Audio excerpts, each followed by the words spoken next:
ayun, kakahatid ko lang sa mga bata. Ang galing ng school. Dapat din ako babalik. Diretso lang ako papunta doon kay Ate Jo. Kasi may nakalimutan ako. So, bumalik muna ako dito sa bahay. So, yun. Update lang kay Ate Jo, guys. Since hindi pa naman siya makakapag-vlog pa. So, pumunta ako last time.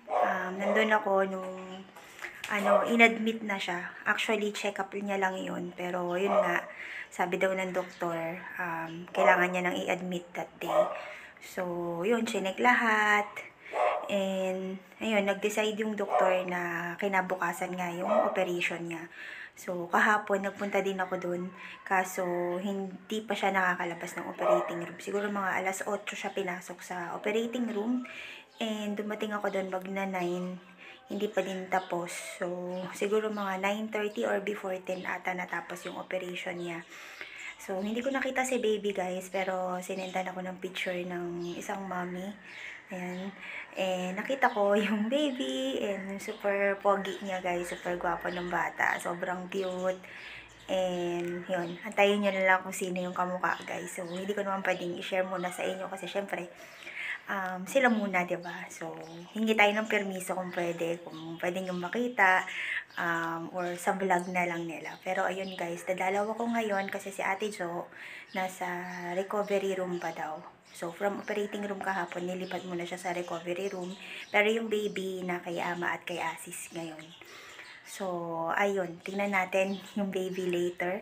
And kung iaalaw ako na ma-share ko sa inyo yung baby, yung itsura niya, or kung hindi man, takpang ko na lang, ayun, papakita ko sa inyo, update ko kayo, guys. So, ayun, on the way na ako papunta doon. So, punta na ako ngayon. And, papunta rin doon si Julie. Hindi ko lang alam si Judy kung makakapunta kasi kahapon siya yung nando doon. So, hinelp niya si Ama. Nagsalitan muna silang magbantay kay baby kahapon. So, hopefully, makalabas na si Ate Jo sa recovery room para makita din natin siya. So, yun guys, abang-abang kayo. Balikan ko kayo mamaya. So guys, naglakad muna ako galing ng bahay, and then ito, dumaan ako dito sa shop. Kasi antayin ko si Baba, guys, nasa labas daw siya. So, ihahatid niya ako dun sa ospital. So, ayan si Kirti. Ayan, yung kasama niya dito. Bali, meron pa yung pinsan niya, kaso wala ngayon. So, inaantay ko si Baba para maihatid na ako dun sa ospital. So, ito guys, ito yung shop. Bali, mga auto parts yan ang binibenta dito sa shop, guys. So, ayan, pabiyahe na tayo, guys. Kung makikita nyo, ito ang daanan dito sa Narayanagad, Bharatpur area. So, medyo maalikabok. Ayun ang Batbatini. Maalikabok kasi ginagawa po ang daan. So, road widening yung ginagawa nila. So, pag naging maayos yan, guys, mas magiging maganda yung daan. Pero sa ngayon, talagang alikabok muna ang iyong sasalubungin. So, kailangan talaga ng mask dito. Si Baba, nakalimutan yung mask. So, ayan, papunta tayo ngayon sa hospital, guys. So, from shop ni Baba, siguro mga 10 to 15 minutes. Ay, hindi. Mga 10 minutes lang, guys, maximum. So, ayan, isang hospital din yan, guys. Isang kilalang hospital dito sa Bharatpur. Yan yung CMC or Chitwan Medical College. So, may eskwelahan din dyan, guys. So, ayan, isang hospital na semi-private. And then, ayan, ito naman yung paway papunta ng Chowbiscote or yung Bharatpur Hospital. Baga dun sa isang side, guys, yun yung hospital road na tinatawag nila kasi nandun nga yung lahat ng mga hospital dito sa Chitwan. So, ito, shortcut kami. Dito kami sa kabilang side tumaan. So, ayan.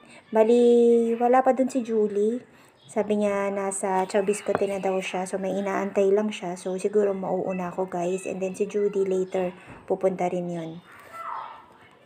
So, ayan, malapit na tayo.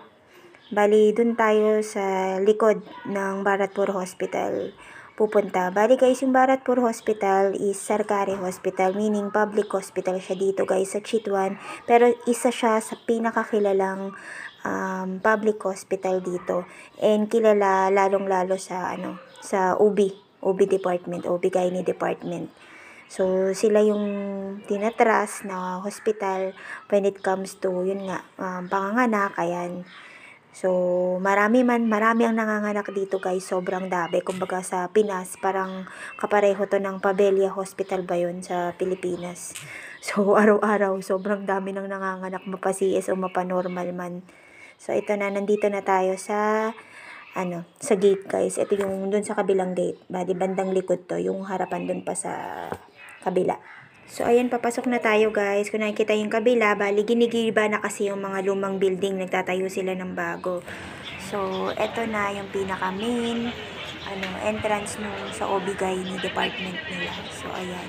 May statwa ng nanay at saka baby. So, ayan guys. Ayan na si baby Tonton. Cutie-cutie, baby. So, yan si Ate Jo, nandun pa siya sa recovery room. Bali, nandito si Asis at saka si Ama, guys. So, yan, natutulog si baby. Cute-cute niya, guys. Ang puti. Hindi ko mawari kung sino talaga ang kamukha. Kahapon si Ate Jo, ngayon parang si Asis. Baby! Baby Tonton! Baby Tonton!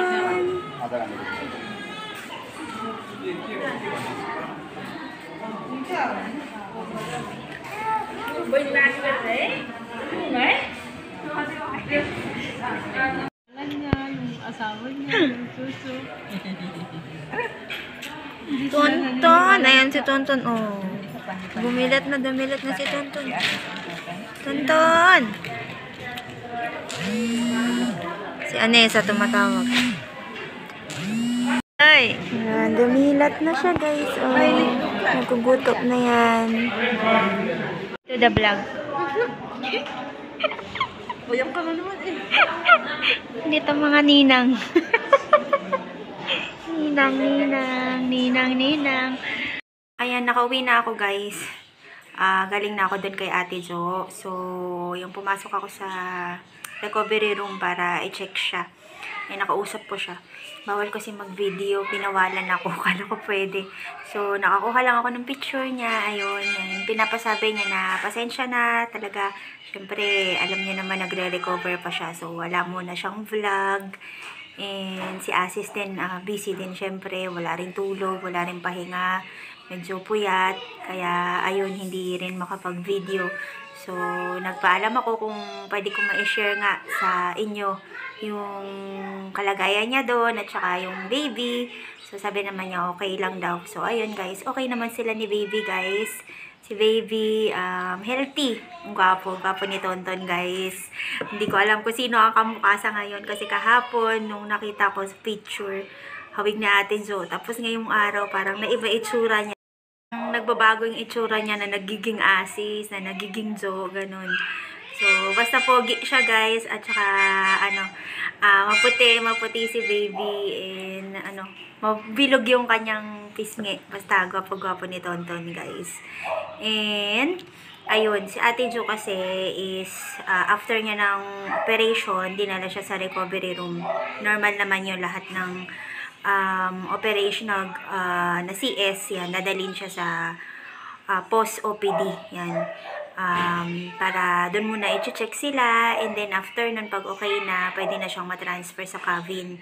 So, ayun, na si Asis ng cabin. So, baka mamaya, baka nga ngayon na-transfer na siya, hindi pa ako sure. Pero kanina nung umalis ako, hindi pa siya natatransfer, pero nakapagpabook na sila ng cabin. So, nandun si Asher.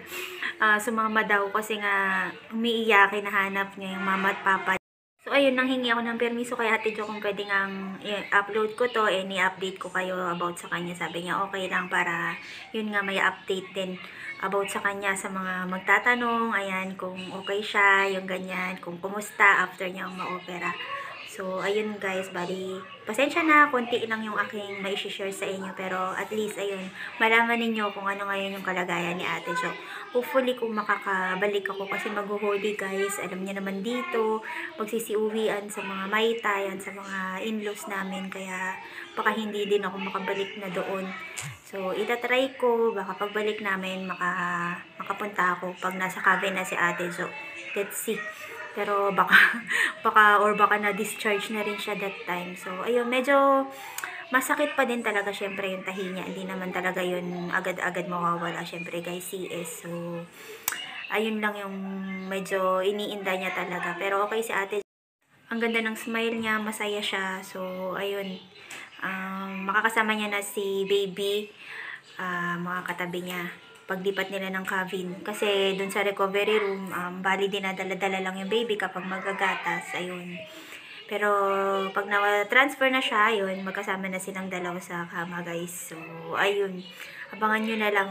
Abangan nyo na lang yung vlog ni Ate Jo and more of tonto na rin. Para mas makita nyo si baby sa vlog nila, guys. Abangan nyo na lang. So, yun lang, guys. Yun lang ang update. Yun lang ang ating vlog for today. Maraming salamat po. Thank you and God bless po.